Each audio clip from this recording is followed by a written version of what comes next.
And welcome to another episode of This Call May Be Recorded. I am your host, Zach Garside. This is the show where we listen to recorded CSR phone calls and coach them up live on the air.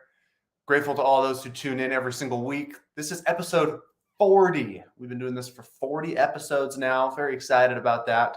And I have a guest with me today. But first, before I introduce our guest, as always, you know me, I'd like to start with a rant of epic customer service proportions.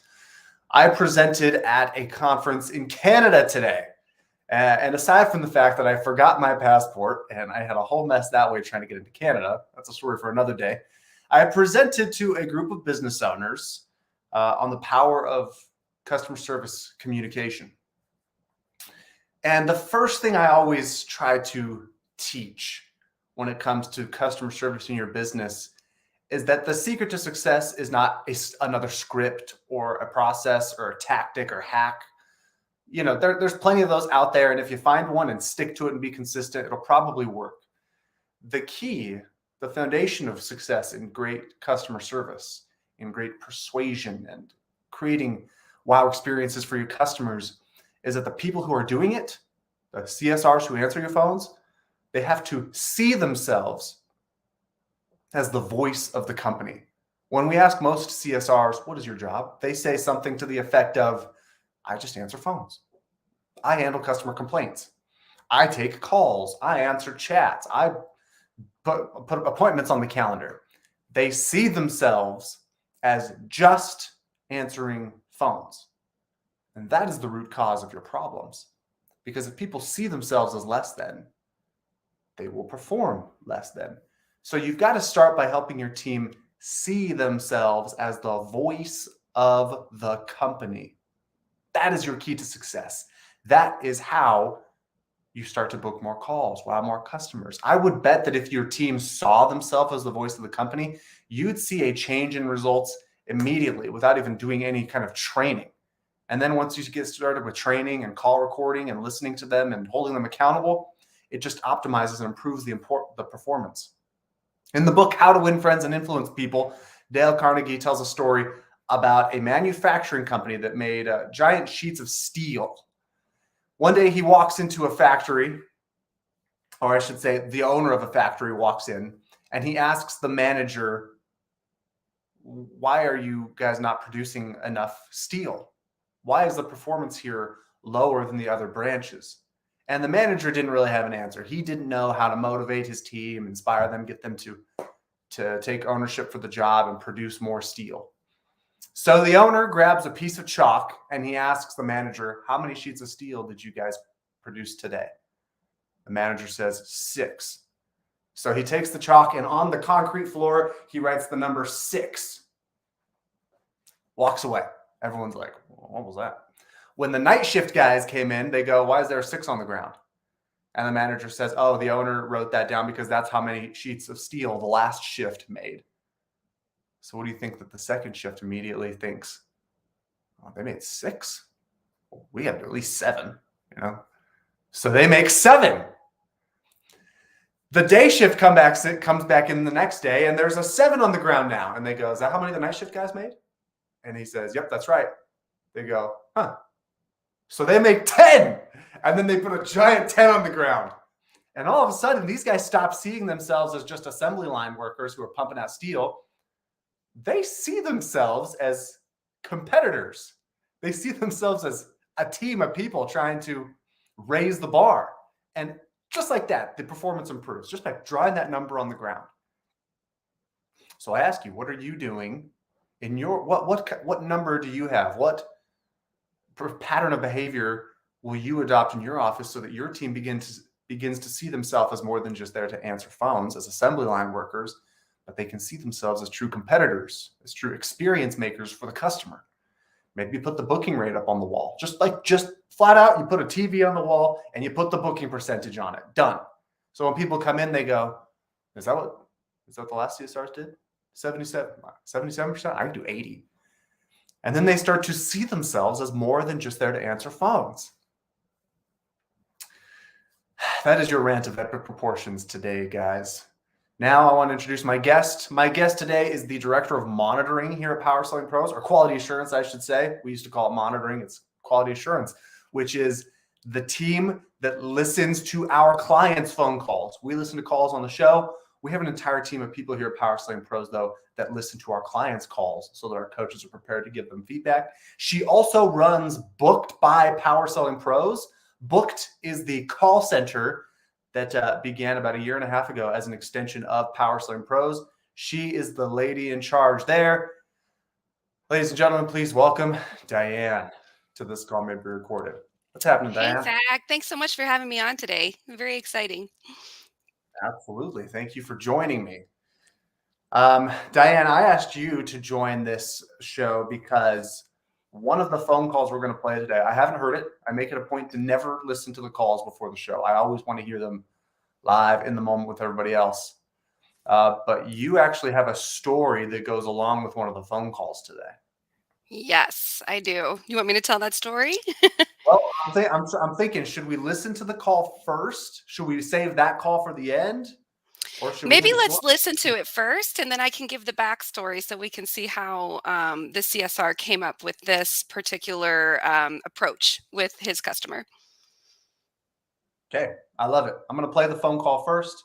Great. If you want me to pause it at any point, just kind of give me a wave, and I'll pause the call, and then we will react. Great. Here we go. Phone call number 1, everybody. Good afternoon. Here. Hey, this is over. How are you doing today? I'm good. Yes, sir. Good. Well, hey, I wanted to call over. I had gotten the paperwork over from and I just wanted to reach out and just confirm you here on the schedule. I know they had me holding this Friday, so wanted to make sure that was still going to work for you. Yes, it is. And your fellow was here earlier today. Awesome. So yes, yeah, and he also asked the same thing. And yes, perfect. We're ready for Friday. Perfect. Well, I do have everything set here on my end, and on Friday you would expect our crew. They're going to arrive typically somewhere between about 8 and 9 in the morning. Okay. And they'll wrap up that same day, give or take somewhere between about 2 and 5. But we have a couple of crews assigned to this, our lead technicians. You're going to have 10 out there, and both of these guys have a lot of knowledge on these system setups, so they'll be a great fit to get everything knocked out. Good. Okay, excellent. Awesome. Well, I've got everything set. I've got you all locked in here for Friday. Now, the only other note that I did have over from he did mention that you were doing the 50% deposit. And if you're wanting to do that with a card, I could do that over the phone, or we could have arranged to pick up a check, whatever's best for you. We can do that. I can do that with you right now. Oh, perfect. Well, whenever you're ready, I can take that card information and we'll get that processed. Okay, hold on one second. Let me get to my location. Hey, you're fine. Take your time. All right, I'm going to pause right there. We're about halfway through. What's going on so far? Well, this is actually I'm bragging rights for me. I've been working with this CSR for 4 years. He's awesome. He's actually an install coordinator. And so what you're hearing here is he's scheduling an installation that has been in the works for a couple of weeks. He dove deep into this before he called to finalize the schedule and collect that 50% deposit, and discovered that this customer had some less than positive feedback about one of the technicians that had already been out. And so he also knew that through the notes that this person had one particular technician that he knows personally. And so what my CSR did was just sorry. Love you, Jacob. He really dove deep into the history on this customer, and he adjusted his approach so that he was able to kind of address the issues that this customer was initially having without even mentioning any of that. He really came in knowing the backstory and knowing how to pitch the next part of it, and really did a great job building value on the install technicians that are going to go out to put this customer's mind at ease, because it is obviously a big investment for them. Yeah, that was awesome. His attitude was like, I don't even know how to describe. I mean, it was positive. Definitely. I'm always taken back by how easy it is for, like, how do I describe it even? There's something in the tone and energy that certain CSRs bring to it that you can tell they're not faking it. Right. Well, and this particular Uh-oh. CSR, Did I lose his you? oh, are you still there? Can you hear me? Did I Uh-oh. lose you for a sec, Diane? Can you hear me? I can hear you. Can you hear me? Oh, shoot. We I got a can little hear bit of a you. connection problem. Yep, I can hear you now. Oh, We're good. okay, great. Jacob specifically, he does a great job of really setting the tone in the office. All of his coworkers joke that they can hear him from his office because he's got such a great infectious attitude, and it inspires everybody else to live up to that same standard that he sets with his customers. So there's definitely some magic here. He's been doing this for 4 years, and it's been pretty amazing to watch him apply the pattern for excellence in every call type that he does. So, whether it's outbounding to collect payment, or, he does occasionally take an inbound service call, but most of what he's doing is coordinating, post install inspections and all of those different call types where he's doing outbounds with his customers. But he consistently uses the pattern and all of the principles in every call type. And it's inspiring for me and for everybody that works with him.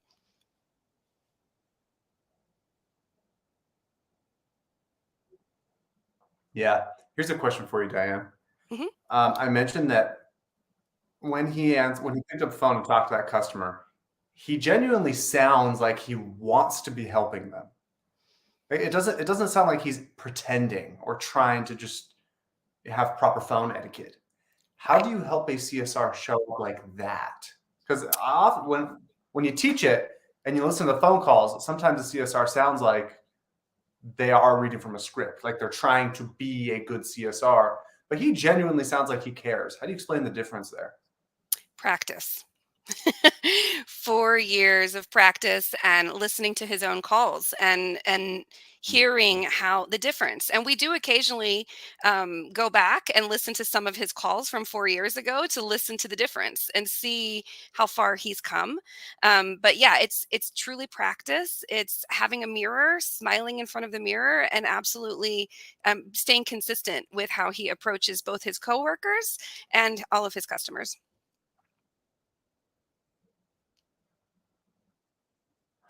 Wow. Okay.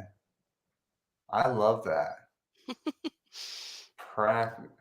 Yeah, that's awesome. Practice. You just think about all the CSRs and the salespeople and those who learn these principles.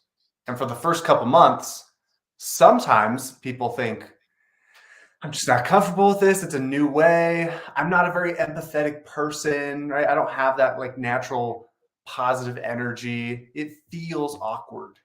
Hmm. And really, the answer you're saying is be patient, practice. Like it takes Practice. time. This guy's Hmm. been coaching for 4 years to Hmm. get to a point where it sounds totally natural.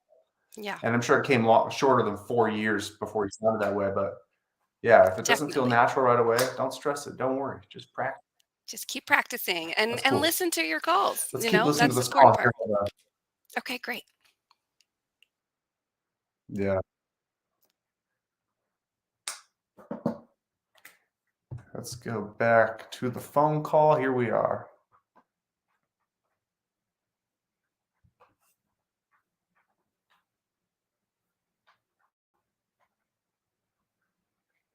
Afternoon here. 50% over your deposit. And Yep.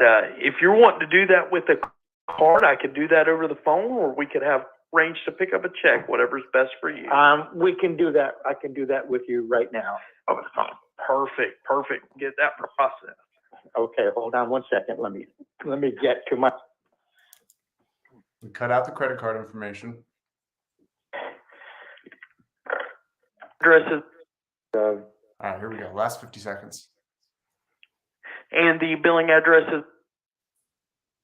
Correct. Yes. awesome. So what I'll be able to do is I'll process our 50%. It is $5,500. Now, would you like me to mail or email you a copy of the receipt on that? Email would be fine. Okay, and what's a good email address for you, Mr. Okay, I love the At way he's giving him options. gmail.com. At Gmail? Perfect, great. Well, I'm going to get that processed. I'll get that that receipt sent over to you, and we're looking forward to getting the crews out there on Friday to get this install knocked out. All righty, appreciate it. All right, sounds good. Well, we appreciate it. If you need anything at all between now and then, you feel free to let us know, but we're looking forward to it. Okay, thank you so much. All right. Thank you, sir. You have a wonderful rest of your day. And again, as always, thank you for choosing. All righty, have a great day, sir. I love how many times he expressed gratitude at the end of that. Absolutely. He's very good at gratitude and four he's very- very good at branding too. That was solid. That was a great example of how to turn a sour customer experience into a very good one. Absolutely. I wouldn't have even 'Cause known that customer was grumpy because of the way he turned them neither. around I didn't- before he even got into it. So yeah, that was an interesting story for me to hear that he really did his due diligence and approached it based on what he knew that customer's previous feedback had been. Yeah, that was awesome. Makes me think of, we don't realize that sometimes when a customer's upset, all it takes to turn it around is a person who cares. Absolutely.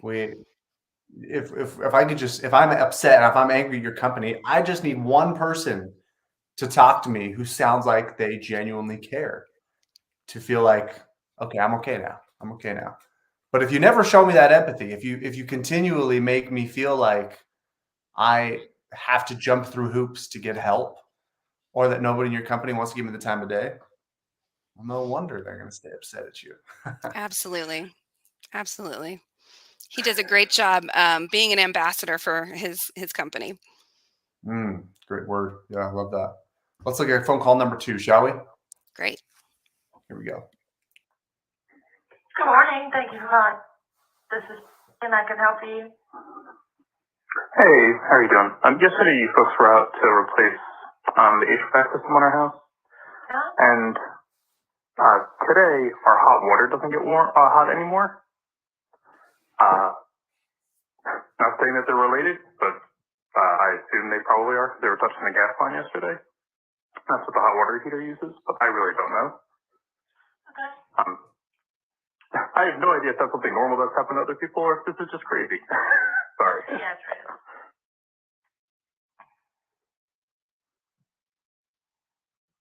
Let me put you on the brief hold and see what we got available. Oh, All right, thanks. oh. Ouch. I need anyone who's watching this right now and knows our catchphrase here on This Call May Be Recorded, to please drop it in the comment section. It may take a second, but I need somebody to write the 4 words, right? Yeah, 4 words. Our 4-word catchphrase. Somebody please drop it in the comments. While they're doing that, Diane, what'd you hear? Oh, well. Ooh, I like it. There you go, Barbara. More than a transaction. Gotta be Very on the good. transaction. Yep. What did you hear? I heard that this CSR sounds busy. Sounds like this customer is not her main focus, which is, considering that this could be a sales job, an install job. Could be a big ticket item. So it's unfortunate that she's not giving him the full, her full attention. Would have loved to have heard a little bit better hold protocol on there when she put him on hold. Asking his permission and letting him know what she would be doing while she was on hold. Yeah, I like to look at when a customer describes their situation.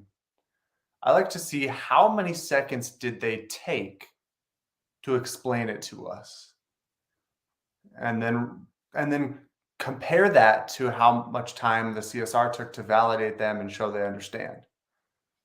And in this one, I've got, let's see, This is just crazy. Sorry. Yeah, it's real. 36 seconds that the customer took to explain the situation. Let me And put you on the brief hold and see what we got available. nothing in response. All right, thanks. Absolutely nothing. No acknowledgement whatsoever of what he's going through. Diane, why should a CSR put any effort into acknowledging what the customer is going through before they jump into the transactional details? Like, let me look at our schedule. Absolutely. Well, because we want to develop a personal connection with that customer. This person, we have an opportunity here to create a long term relationship. And that's what we really need to be focused on in the beginning part of the call.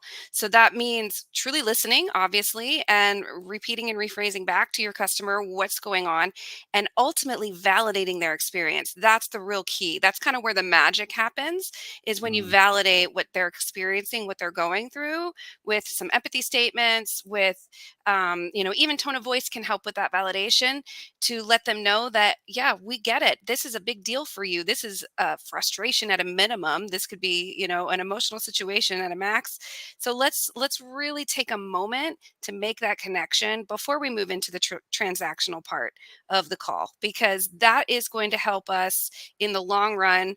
We know through market testing, through multiple industries, that people spend money on people they like. So let's make friends with with our customers first. Let's really take that moment to turn this into something more than a transaction, and develop that trust before we get into the logistics and the nitty gritty. Yeah, well said. It's 2022, folks. Customers don't have to call us. That's what's crazy to me, is the technology exists. It's not like it's coming. It's already in existence to where the customer does not have to call. They could book something with your chat bot online. They could fill out a form. They could go through Amazon Home Services. They could go through, Thumbtack or some other service, and yet they continue to want to pick up the phone. It's not that just they're doing it because they have to. They literally want to pick up the phone and talk to you. And so if they're going to continue to do that, despite the other options that are available, we owe it to them to listen and to empathize and to earn their trust, to show them that we're not just going to treat this like another transaction, another number on the spreadsheet. We're going to build a relationship of empathy and caring, and we're going to take care of you. There's nothing about this call so far that tells me you care. And I know that sounds harsh, but it's the truth. Let's keep listening.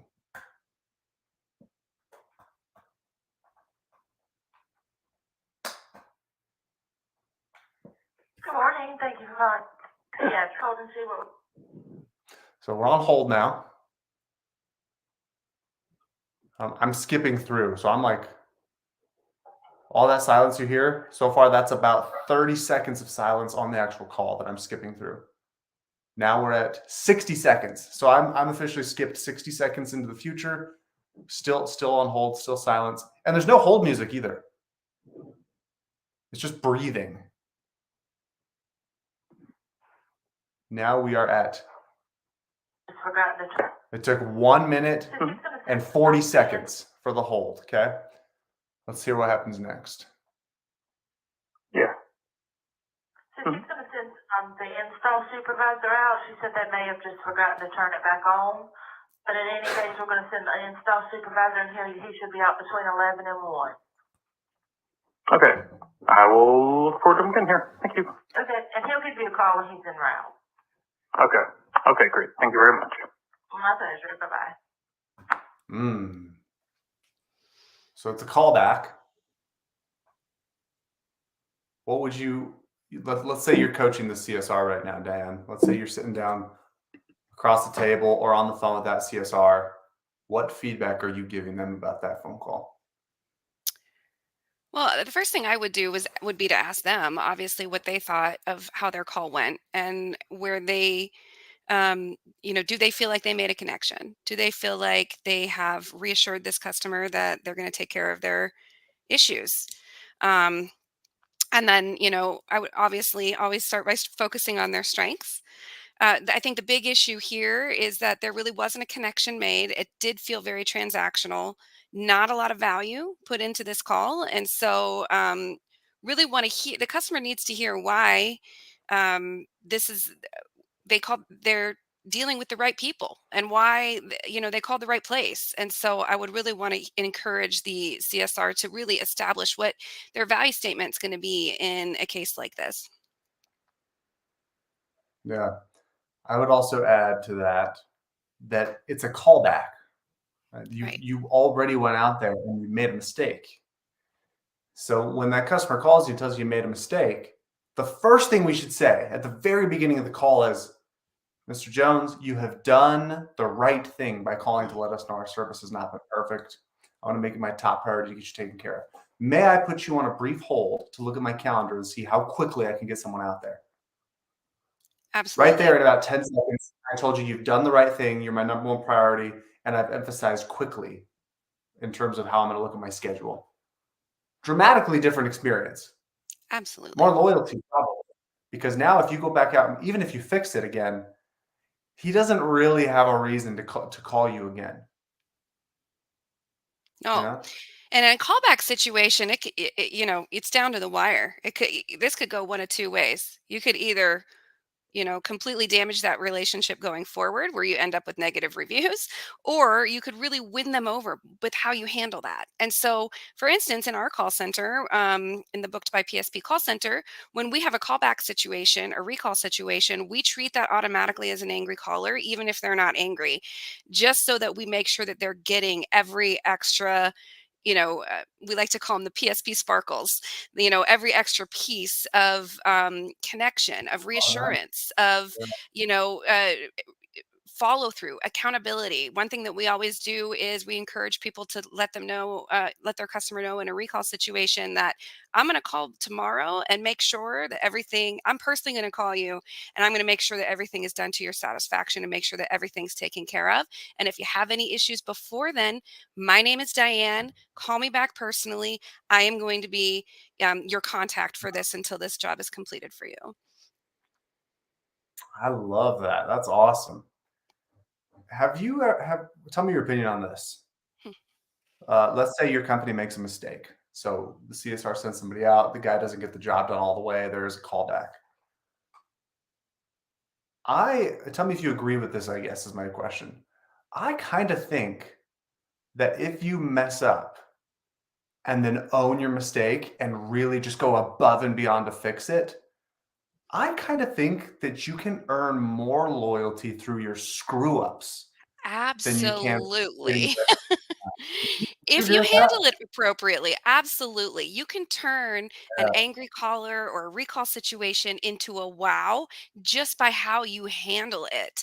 So, I really hope and encourage all contractors out there that have a recall situation or an angry caller situation, look at that as an opportunity because people who are frustrated, if you handle it appropriately, they're almost easier to wow. Then all of a sudden you've got 5-star reviews and a loyal customer for life based on how you handled that angry caller or recall situation. Yeah, geez. I'm just like, for some reason, I think that kind of thought has always been in the back of my mind, but it's just now clicking for me that your angry customers who endure conflict with you likely can become your most loyal customers when they see how you handle it. Absolutely.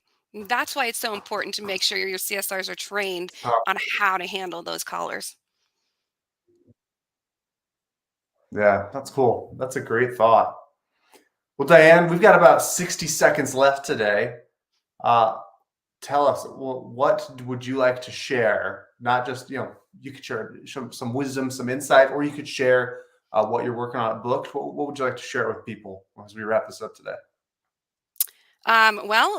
We on both sides, on the Power Selling Pro sides and our quality control department, we are ramping out some brand new reporting. So if anybody's interested in getting an assessment of how their CSRs are doing and on their calls, we'd love to help out. So, certainly reach out to Zach or myself. You can reach me at Diane@powersellingpros.com. That's Diane with one N.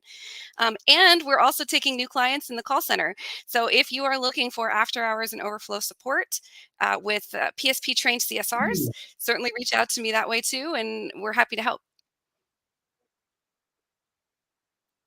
Yeah, that's bookedbypsp.com, right? Bookedbypsp.com.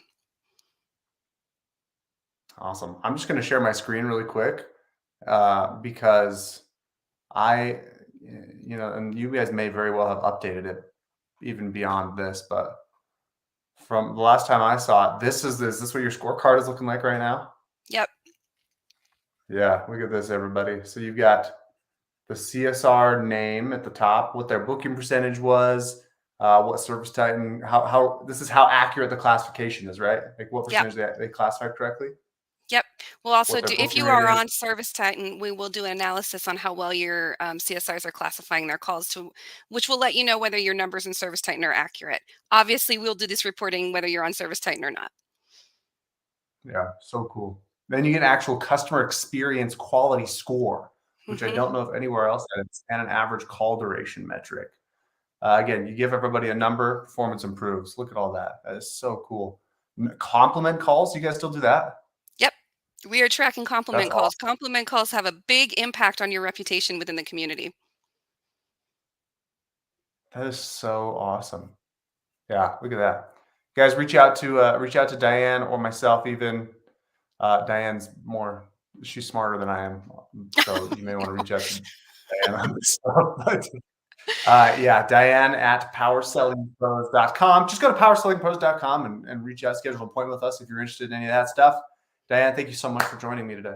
Thank you so much for inviting me, Zach. I really appreciate it. It's a lot of fun. My pleasure. We'll do this again. Great. See you, everyone.